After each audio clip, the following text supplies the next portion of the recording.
Is it safe to say that your definition of wealth is the well-being of the family? Without any doubt, and that's what the word means.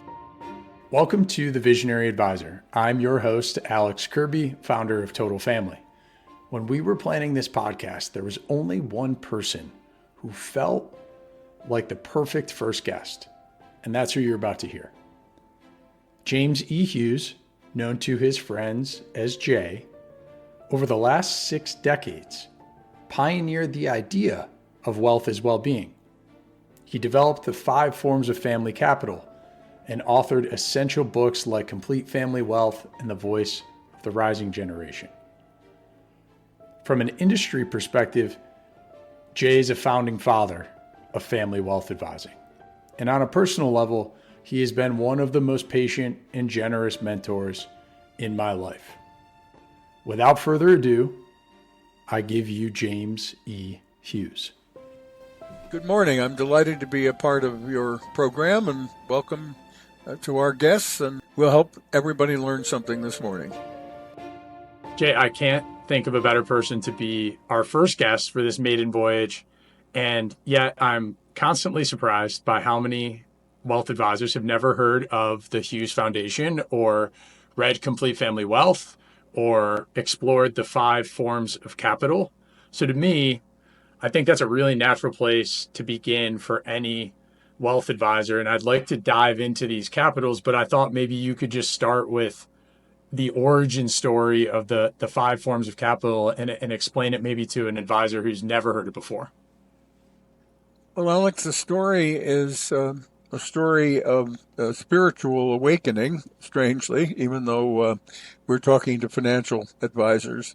I'm interested in the qualitative experience of human beings and how families flourish for a long period of time and how they become then flourishing members of a flourishing society, as is Total Family. We have a very clear parallel interest in that.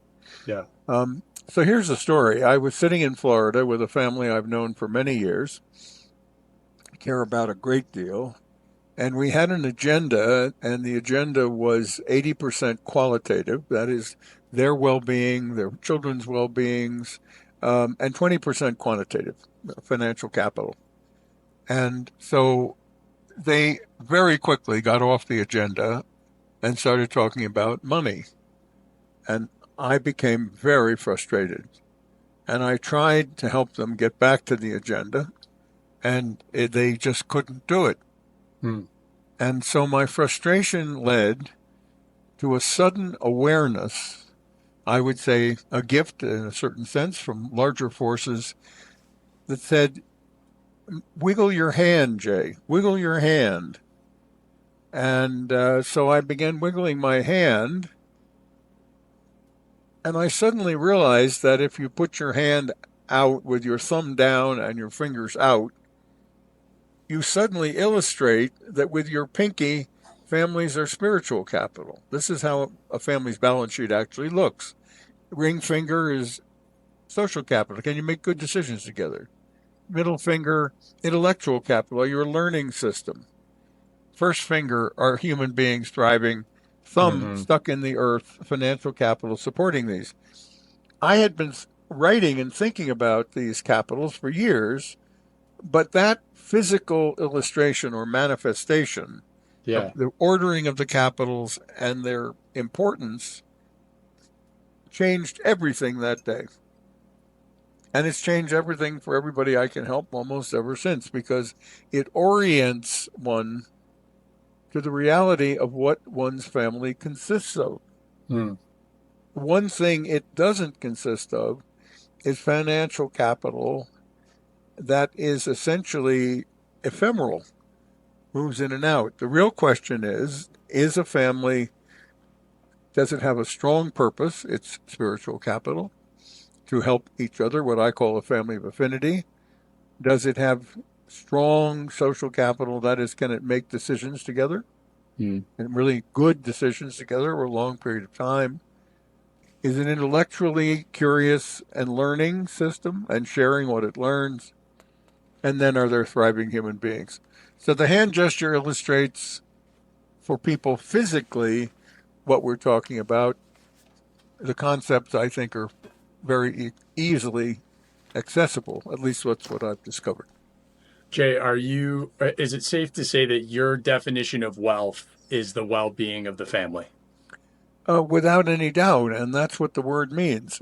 Alex, other than the last maybe 20 or 30 years, if you had a good English dictionary and you looked at the derivation of the word wealth, its etymology, where did it begin, you'd find it's an Anglo-Saxon word, so somewhere between 400 and 500 AD, when the Anglo-Saxons arrived in England and the language that we speak began to emerge. The Anglo-Saxons, when they used the word wealth, they used two words, we all, you hear that? We all. And when people say, well, we don't use that word, I say, wait a minute, have you ever heard of a commonwealth? You ever Yeah. heard of the commonweal? Oh, they say, I see what you mean. Yes, and the Anglo-Saxons meant well-being.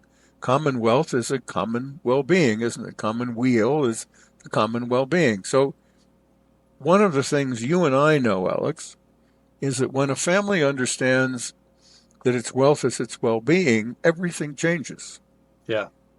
Everything changes because they have made a spiritual decision Yeah. as to what they are.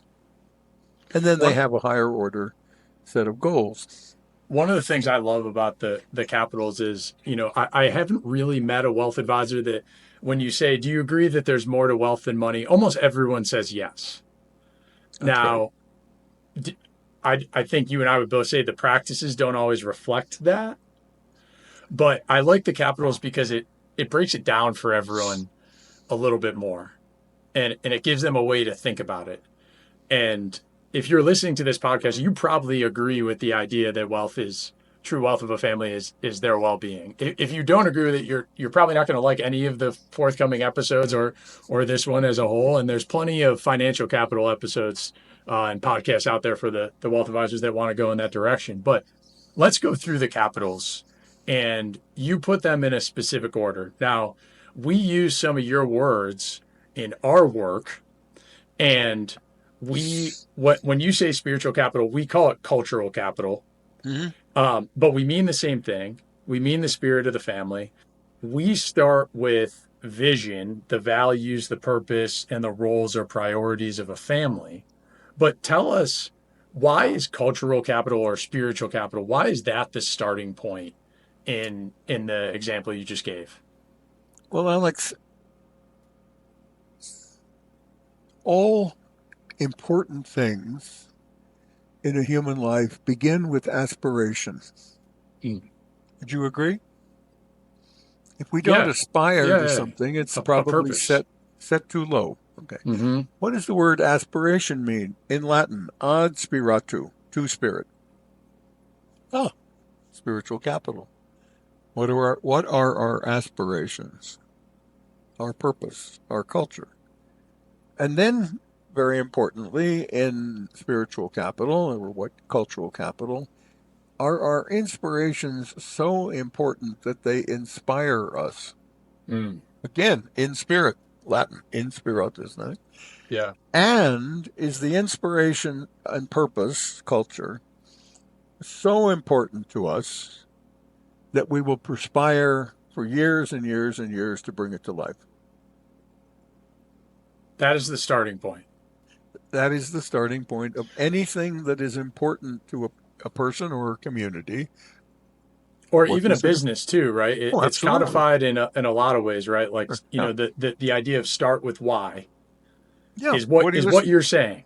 Yes, and I'm saying a good place to start is what do you aspire to? Now, I would also say that embraced in spiritual capital from a cultural perspective is care. Mm-hmm. And one of the most important questions that I try to ask families, and particularly early stage families, is what do you care about? Yeah.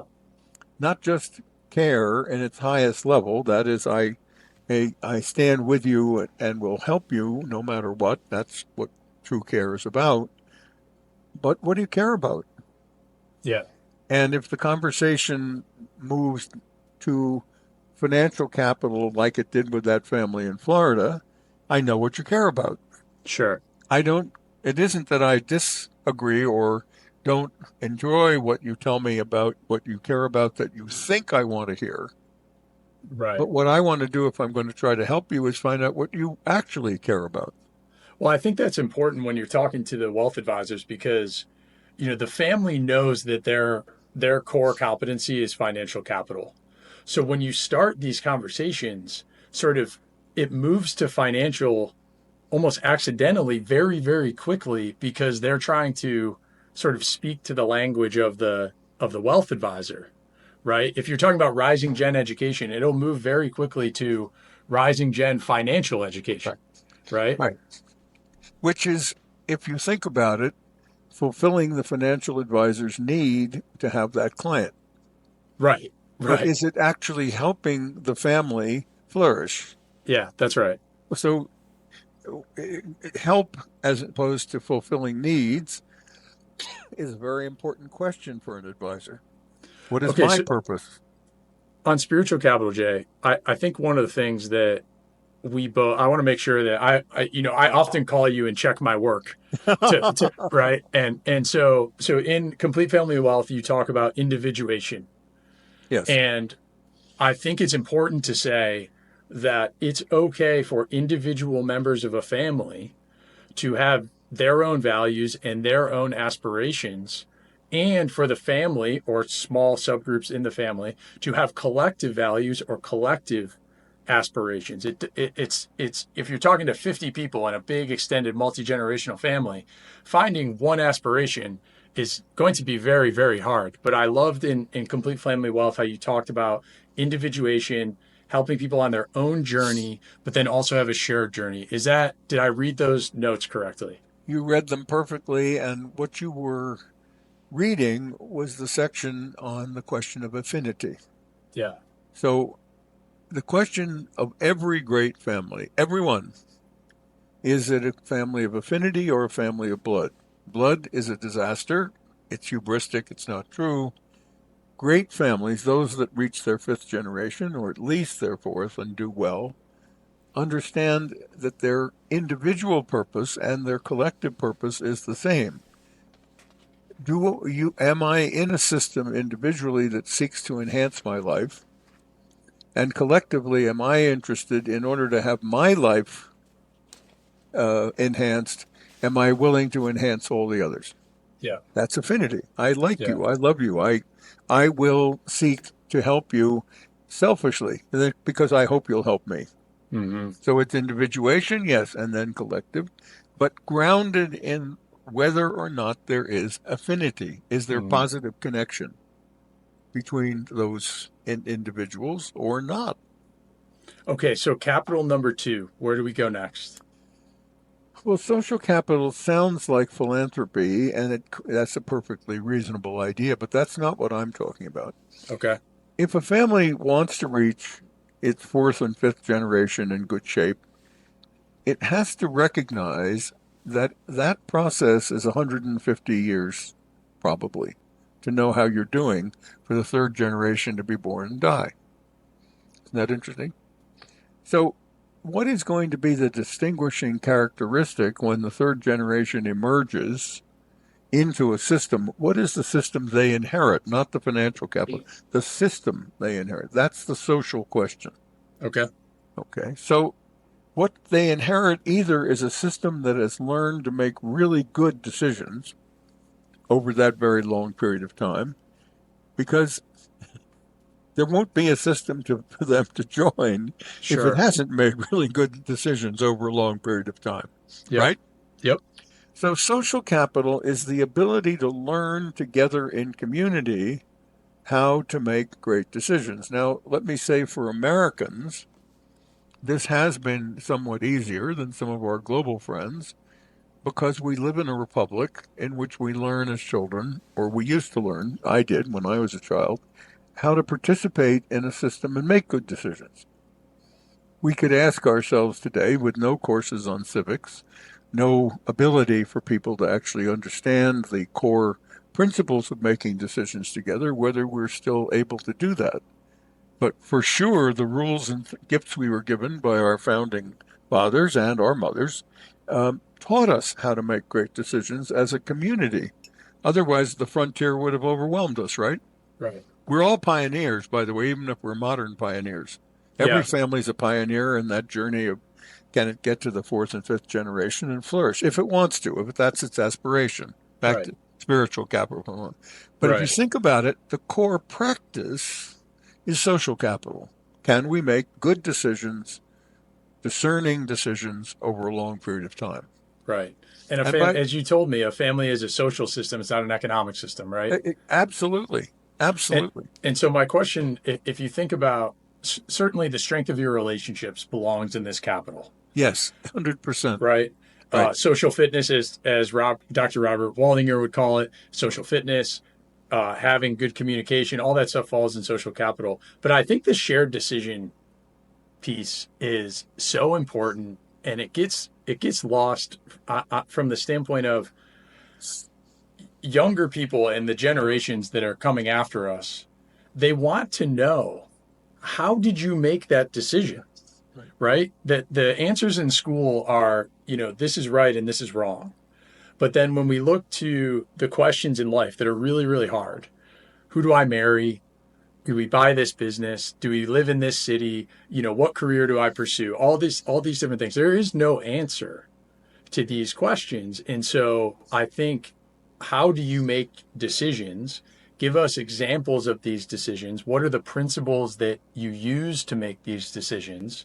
I think are really, really important. And I love that values is in spiritual capital, because to us, values is a way to a framework to point at to say, these are our values. And so we look at these, and these help us make decisions. What are your thoughts there? Well, to affinity again, not to pound a nail. Mm. But if there isn't affinity, you won't make good decisions. Just Right. think about it.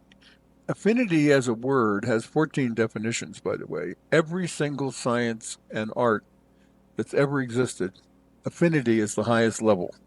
Right. Isn't that fascinating? It is itself a spiritual idea, connection, positive connection between two or more people. So if there isn't affinity, stop. It's not going to go anywhere. Right. But if there is that affinity, that desire to enhance each other's lives, then when you come to the decision-making process, you come into it with the intention of finding the best solution for that community. Not necessarily the best solution for you, but certainly one that you can support. Yeah. So one of the ways that I illustrate this to people, and they say, what are you talking about? Well, we disagree with this. And I said, look, if you want to take an example, a good example, in America, I would use other examples in Asia and others in South America and others in the Middle East or Europe. In America, we have a tribe of indigenous, remarkable people up in New York State and into Canada called the Iroquois. I'm from upstate New York. I love Right. the Iroquois. I played hockey in the Shoshone and Daqua arena. Right. Yes. The Iroquois began, we believe, in around 1400. They have a Genesis story. They have a quasi-Exodus story. Why do we still recognize them, and they recognize themselves as a tribe? 5 confederated tribes and a 6th joined later. So 6. This is a confederation, just like a family. Mm-hmm. So how did they identify this joint decision-making process? Remember, think, they're 700 years old almost. This is what happens. The elder of the tribe, at the beginning of the family meeting, the decision-making process of the tribe, could be man or woman, gets up and says the following: let us use the same care, thought, and discernment today in making decisions as those 7 generations ago permitted us to be here today. So 7 generations from today will honor the decisions we make today. Now let's start. Mm. Isn't that magnificent? Because it says slow down, hasten slowly, by the way. 7 generations, you said. Right. Take Yeah. it easy. Back 7 generations. Who cares? Well, that's 7 generations. They're going to care, culture of care, of the discernment that we bring to our decision making. That's tribal joint decision making of a very successful family. Two people, Genesis story, Hiawatha, there's a whole Genesis story. Yeah. It's so available to us. Yeah. I really like it. And it's interesting, like the how or the how you're making the decision, the why you're making the decision. We were just talking to a family office where the matriarch and patriarch had asked the family office to communicate sort of the inheritance, decision making, how all this happened to the next generation, to the rising generation, and they were struggling with how to do it.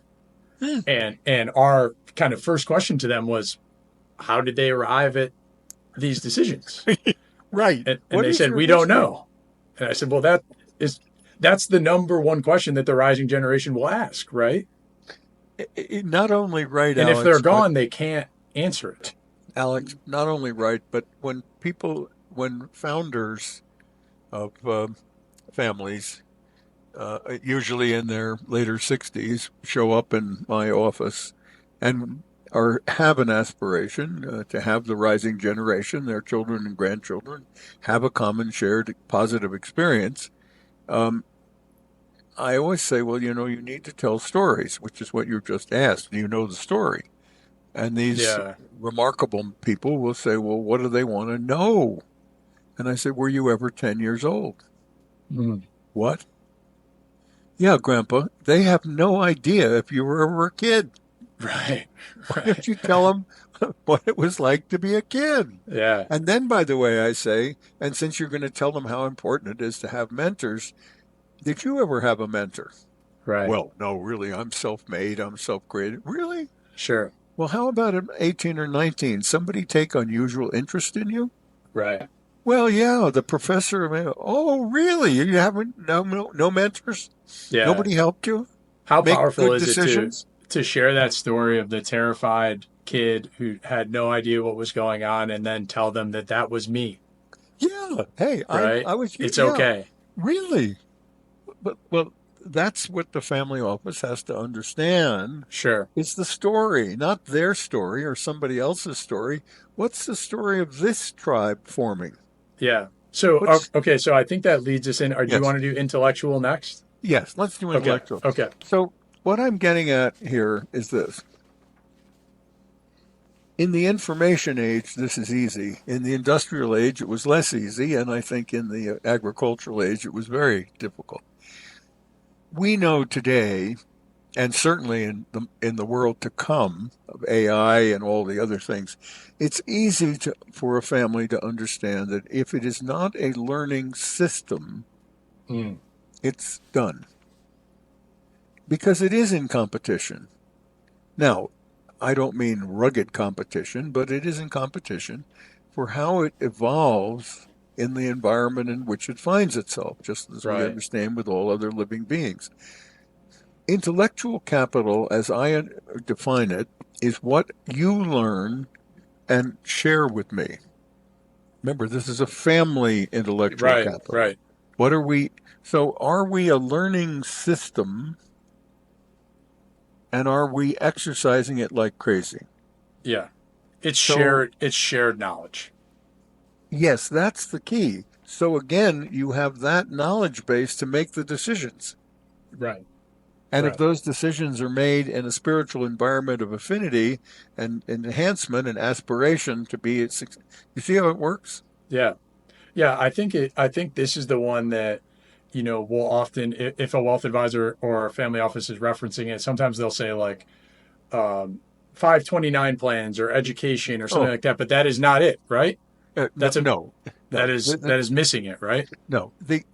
Yes, and if we move to human capital now this way. Oh wait, can I ask one thing on intellectual capital? Sure. So this is where you alluded to storytelling. Yes. And so to me, if you're telling a story that is conveying a lesson, it becomes shared knowledge. I just listened to a guy on a podcast who talked about his grandfather during pre-World War II, didn't have his paperwork, and was, I think it was Austria, as a Jew and a non-documented Jew in Austria, they took away his citizenship. And so then that story for generations has made it important for everyone in the family to have proper documentation for everything they're doing. It's a story that turned into a lesson. Is that what belongs? Is that what we're talking about here? And I'm going to give you another not way to think about it, but to inform and improve what you just said. Okay. One of the most powerful intellectual journeys is when a family has some sense of who it is, and really wants to try to understand its story, its tapestry. This is what I asked them to do. I asked them, okay, everyone who's 6 years old or older sits at a table. No matter how many, you all get it around a circle, some circle. Starting with that 6-year-old, you ask this one question. Who was the oldest person you knew, and what did they tell you about someone older? Assuming it's a normal family, you take the 6-year-old, and as you work your way around the table to the oldest, may take you a couple of hours. Time is your friend. You probably get to someone like me who's 82. And you know the story I tell in my family. We do this for fun, different times. I remind them that I knew my great-grandmother who was born before the Civil War. I talked to her. She was born in 1857. Now, that 6-year-old is going to live to be 100. So that family, its intellectual history, is building its history of itself with its own living members. Yeah. Look how many years. So people ask me in intellect, Mr. Hughes, I can't think of 120 years ahead. I mean, that's impossible. I say, really? Let's try this. And then they get very quiet as they think about someone older who told them about someone older. And then they look at these young ones and they look and think, that's going to be, I just moved through 300 years seamlessly. That's intellectual capital. Yep. And that's their story. That's their tapestry. It can be the story. I mean, some stories convey really rich lessons, I think. And some could be how you and your spouse met, or how you ended up arriving in a certain city. These are all kind of breadcrumbs collectively for a family to engage in and try to capture in some way. One of the ones we like to do is give prompts, because I think, as you say, a lot of times people say, I don't like, what do they care about? They're not interested in anything about me. But in a sense, if you think about broad topics, what do you know about love? What do you know about hard work? What do you know about success? What do you know about everyone who is worth their salt will have some type of answer about what do you know about being a good friend? What do you know about helping people in need? And these things might seem like so obvious to you, but the people who come after you will really, really want to know what you knew about those things because they don't know them yet. Yes, and they become your virtues. Right. Not your values. They become virtues. They become something that is strong, holds, doesn't get measured. It's your story. Yeah. And by the way, back to mine, just for the sake not of telling that, but to further the conversation. The fascinating thing as you go around the table is that the so-called married-ins, your most important, by the way, assets, those who chose to join you rather than didn't. Oh, that's an interesting question on itself. Yeah. They get to tell about people you'd otherwise never know. Right. And all of a sudden your tapestry gets so much more interesting. Yeah. Because that person they knew, the oldest one they knew, and someone older is someone none of you in the quote, so-called inside line have any clue about. But now you know something about this person. Yeah. Where did he or she, what are their virtues? What are the story And here's the very interesting, which story of theirs do they choose to tell? Right. You see the nuance? That's intellectual Absolutely. capital. Look what you're building. You're building a reservoir, a big, strong sense of who we are sitting here. Yeah. Not better than some other family, just different. Yeah. I think like we also as a company think about just how the stories are preserved. Hmm. Certainly they used to be preserved orally and then it was writing and now we just have so many different mediums. I mean, if you think about if you had that a video like this with your great grandmother talking about whatever she was thinking about, some of it would feel dated and some of it wouldn't. Like her talking about loving her spouse would not feel dated at all. No, and her telling me about the Yankee Army. They were a Southern family I coming was going to through ask their which side you were on, but I yeah, didn't want well, to. coming through their farm. So she and her sisters, her brother was in the Confederate Army, had to go into the woods with their Mm, mother in the buckboard. Then, if 6 months later, the Southern Army came through, they had to do the same thing. that's so Well, good. that's it. You suddenly the Civil War isn't some ancient Right. antiquity you read about some guy on a horse. Yeah. You actually understand what it was like for this girl in Missouri at the age of 5 or 6 or 7 to have to live through the war. I, But I these are think, those that's different. Again, I want to say it's not a unique story. It's a different story, but it's that our family's story. right.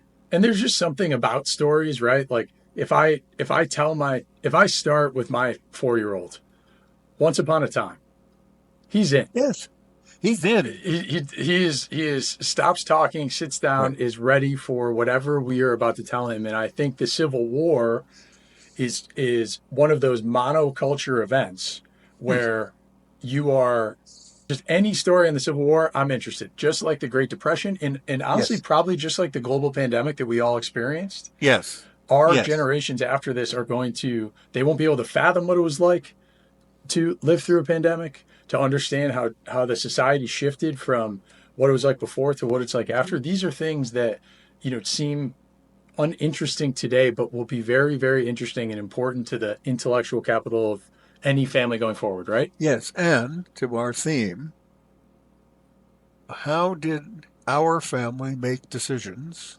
Right. What were the consequences of those decisions? And then again, higher, what were the aspirations built into the questions we were trying to decide?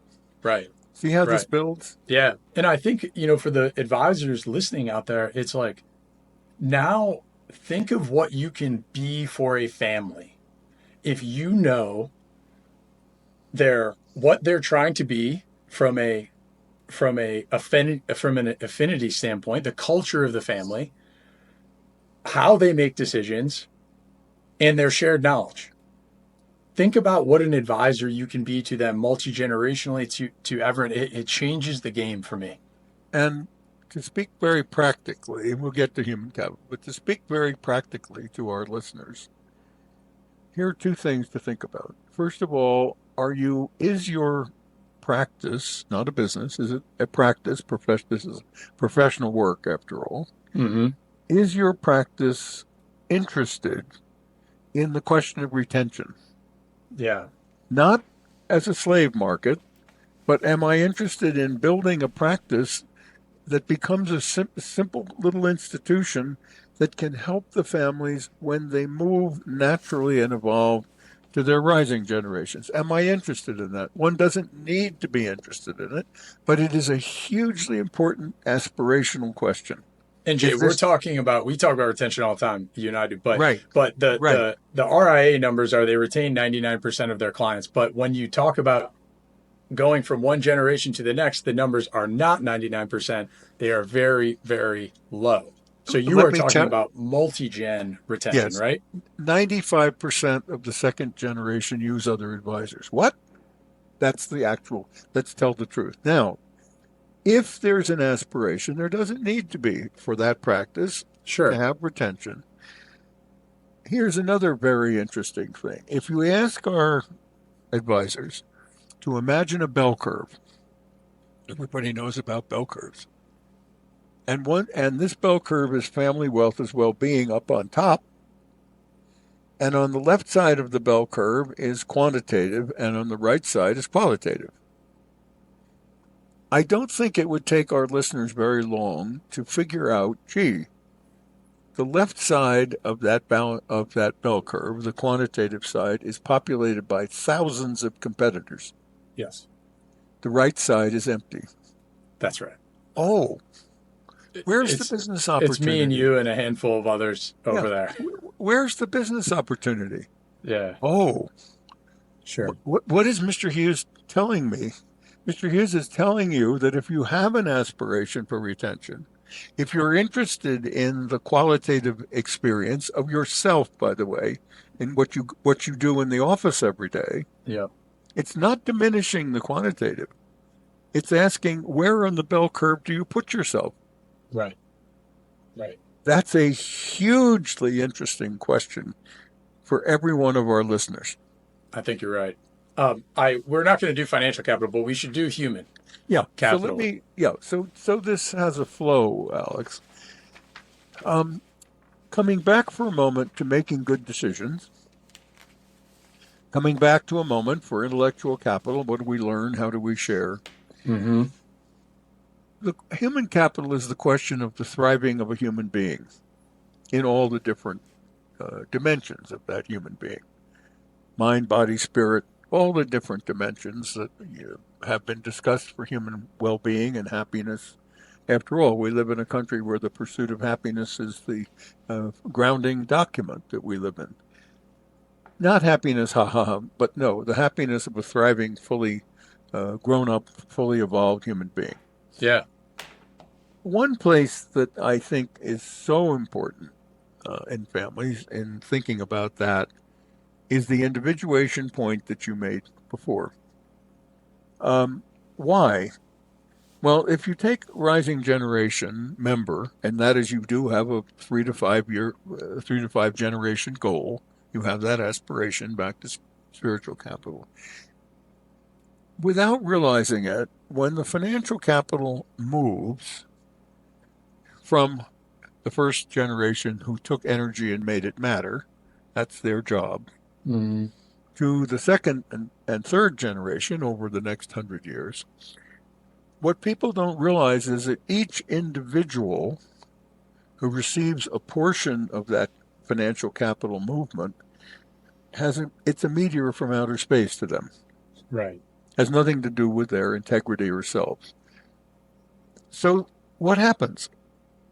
Every human being in that system has an integration problem. Not a capital intermediation, money from this account to that account. No, that individual has to integrate that which came, and it is not normal for them. So preparing the human capital, not for the financial literacy, which everybody thinks that's not the question. Sure. It's growing a strong human being with aspirations, with affinity, with goals, individually, that prepare that person for something in the system that recognizes these meteors are coming. Yeah. Now, let me just say candidly, out of compassion, that over the 57 years that I've been at this, every single private client I represented everywhere in the world had an integration problem. Sure. Every one. And nobody cared. This is the social issue, not the economic issue. Right. The issue of every rising generation member, where there will be a meteor, is integration into his or herself. Right. So the human capital is not the least. It's not the lowest in my hand gesture. It's just above financial capital. Yeah. Are you ready as a system for the reality that for the system to work, the individuals have to be able to go through this integration process? Yeah. And let's be very clear.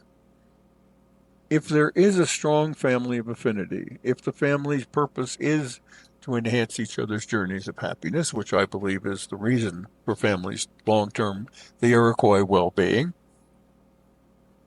it is that we recognize that the integration problem is very complex.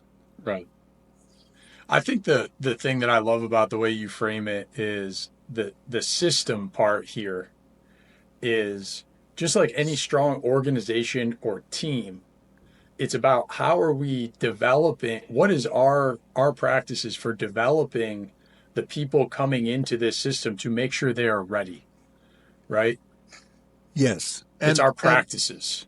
And here's the thing we have to acknowledge.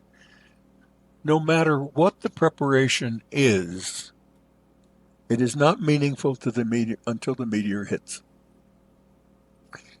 Are we ready to recognize that when the meteor comes, this person we love has an integration question? And when you, just so they know, like when you say meteor, you're talking about that's the point at which they are aware of the wealth. No, when it's actually something they have to deal with. Oh, not okay. When it's somebody else's. okay. So when I wrote a book called The Cycle of the Gift, Alex, along with Keith Whitaker and Susan Masenzio, why did we write the book? We felt there needed to be something in the literature of our field that deals with the question of what is a transfer and what is a gift. Right. Some of the greatest philosophers, I won't name them, in history have written fascinating things about the difference between a transfer and a gift. Yeah. Now, to make it very short for our conversation today, but I'd be happy to have another one of these on that one question, transfers carry with them obligations and duties. Gifts come from the heart. Good luck and I love you. Yeah. So that meteor doesn't contain financial capital. It contains your relationship with the person who sends it out into outer space. Right. Right. And what did they put in there? Right. The intention of that, right? Yes, I what's think in it's it? it might be in yours, but it might be in Ken Polk's book where Yes, he it talks is. about It the is. Yes, roses. that's right. You know, depending on who sends you roses, they can be very creepy or threatening, Yes, or it could mean, you know, a 50-year anniversary. that is exactly the metaphor for this moment in this conversation with you. What's in the meteor? And the meteor looks like financial capital, intermediation capital from this person. That is the last thing it is. Sure. What it is a whole series of things Yep. that's inside that meteor. That's why the integration problem is so complex. Jay, do you want to say anything about financial capital that you think is Yes, just financial helpful for? capital is the motor. It's the means. So when I put my hand up, as I did at the beginning of our conversation, and my thumb is pointing down, my thumb's in the earth, by the way. It's connecting to all the other earth, the means. Without the means, it's not that the others aren't important in a family, but you don't have the fuel. So financial capital has a purpose to fuel the growth of the others. Yeah. Yeah. But if you turn your hand back the other way, which I did not, but I'll do it now at the end of our conversation, and my thumb is pointing up, the problem, Alex, is the other fingers disappear. Mm. I promise you that's what happens. Yeah. So when someone right. puts their hand up with their thumb sticking up and their hands and their fingers sticking out and they start wiggling, the qualitative disappears. And let me just say that is living death if you want a 4 to 5 generation family. That's right. They're concentrating on the creation of financial capital means that you are not concentrating on growing the qualitative capitals that are the critical capitals for the financial capital to have a purpose. That's right. I mean, it's just like any business, right? The goal of the business is not to make money. The goal of the business is to do something or to have some other purpose, and the byproduct is making money. And I think that is true for families too. Yeah, and maybe one thing to say, again, to our wonderful audience is banking has been historically a question. That's an interesting question that I've been fascinated by. Is banking the fifth noble profession or not?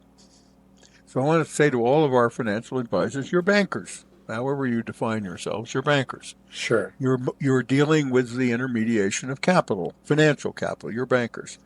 So there are four noble professions: law, ministry, high academia, and medicine. Four. Always and forever. Without those functions, no society can function. Then the question of banking comes in, trading. I'm wiggling my thumb again.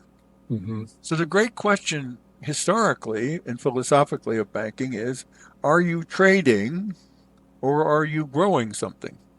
Right. So in the small communities of America, when back to my frontier image, the banker was a critical component of the development of our country because he wasn't trading. Right. He was growing, or she was growing, a community Mm-hmm. with all the risks that was associated with. Could the people pay? But it was a hugely important function. And that's the same, by the way, the world around. So the great private bankers of the world are about growing communities, growing the families they serve. There's a firm in Switzerland called Pictet that started during Napoleon's time to help the French aristocrats protect their money. Yeah. Huh, really? Guess what they're doing? Working for the same families. Yeah. That's retention. Okay, but that's banking in the way that truly enables a family to flourish. Yeah. So I'm not against trading. That's somebody's business. Fine. What I am for is people thinking about the qualitative question of their own practices. Right. Am I interested in growing these families by supporting the financial capital so they have more to work with? Or am I interested in intermediating it? That's right. That's a really, really important question, isn't it? I mean, there's so much on the five capitals, and you can go to James Hughes Foundation and see Jay's books. We've done a lot of writing on this. Jay goes on a lot of podcasts. I want to close here on a couple things. Jay, we had a chance to have lunch in Colorado. We did. And that was fantastic. And thank you for meeting me. It was really a highlight. The Hotel Colorado where the teddy bear was invented Right. is something I will remember for a really long time. And you talked about the staggering amount of wealth that has been created in this country in the last 50 years. And I pulled a couple stats. In 1972, there was about 180,000 millionaires. By 81, 9 years later, there was 500,000. And as we sit here in early 2025, there's somewhere around 23 or 24 million millionaires. And despite that massive growth, many families haven't been exposed to some of the ideas that you and I are talking about. And, I think we talk about it as a how problem as opposed to a what problem, like how do we get this there? But my question for you is, what do you think are the biggest challenges for visionary advisors trying to shift from a money-centric model to more of a well-being centric advisory model? Well, I'm going to hazard that many of the people listening to us, one of the principal assets they are managing are in 401k plans or insurance trusts. Okay. I'm being very prudent. This is what the middle class millionaires own. That's that number that you're talking about. Every one of them is going to die. Every one of those 401k plans and insurance trusts are going to mature, and very soon. Because if you think about that financial capital building up really since the Second World War, I'd go beyond 50 to 70 years. I don't cavil with 50. It's a great number, but it's, let's say, 70 years since World War II. The data gets a little thinner, yes. so I Right. just went with the concrete numbers, but I understand. I'm only going back for this one reason. The GI Bill after World War II was the great democratizing event of American history, including financially, because so many of those soldiers got educations they wouldn't have had and went on to build the modern America. Yep. They're dying. The silent generation that I come from is just about gone. The older baby boomers are in their 70s. Yeah. So those 401k plans and those insurance trusts that are the core business reality of the RIA practices are going to face the retention question. So the question for our wonderful listeners is, if you adopt a qualitative view now, the way we're discussing it, then you're preparing for the question of what happens when the meteors hit of Right. the maturation of those two forms of holding of structures, Yeah. Yeah. because that's And the future. I agree. And I think also, we say to the advisors when we talk to them, this isn't my first time reading or talking about the five forms of family capital. There's a learning curve here, Yes, right? And that doesn't yes, mean that you shouldn't start. In fact, start now so that you can talk about these things in a way that is comfortable, and it's not you don't feel like you have to look at your notes every right. single time you do this type of stuff. And Alex, I want to say, in a modern world of science, as opposed to the humanities, and I'm an old historian, so the humanities matter to me. It requires more courage than it did back in 1967 when I started thinking about these questions as a lawyer. It's much more difficult in a science world. I see this all the time than in a humane world. Hmm.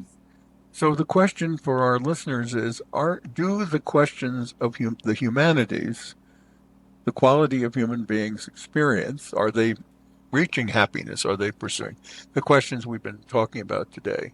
These are not the ones we are as used as once upon a time to be interested in. Right.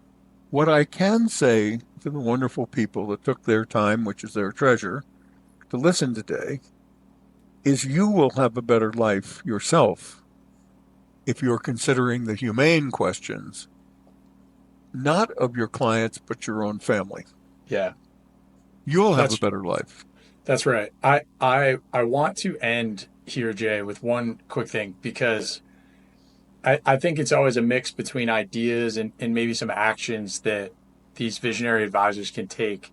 You told me about before you walk into a meeting with a family, you find a quiet place and you take a moment to think about the perspective of every individual in the room, the mom and the dad or the grandparents, the patriarch, the grandchildren, and you try to see the conversation from that perspective. Can you tell us about this practice and why you think it's something visionary advisors should consider adopting? I don't mean to Alex, give away one of your secrets. I just love that no, so much when you I'm told very me. happy to do it. Some of the greatest writing in literature talks about the evolution of a human being through the different identified stages of life. Without citing the academics who've written magnificently on the subject, every human being moves through the natural stages of life, from birth to hopefully late 80s, early 90s. Each of the stages of life, of which there can be 7 or 10, and people can dispute, doesn't matter, has new questions. Hmm. Yeah. And how we deal with those questions in that stage of life has everything to do with how we deal with the next stage of life. It's the evolutionary process of our psyche, of our spirit, of our soul, however one's way defines this. So what I try to do in that beautiful way that you kindly responded to my conversation with you about it, I try to be as human as I can by thinking, gosh, this particular child of this couple has just had a midlife crisis. Hmm. Mm-hmm. They're 49 or 50. Yeah. They're empty nesters. This is a very easy place for people to understand what Jay is talking about. Yeah. And the kids are gone. And they've been snowplow parents or helicopter parents.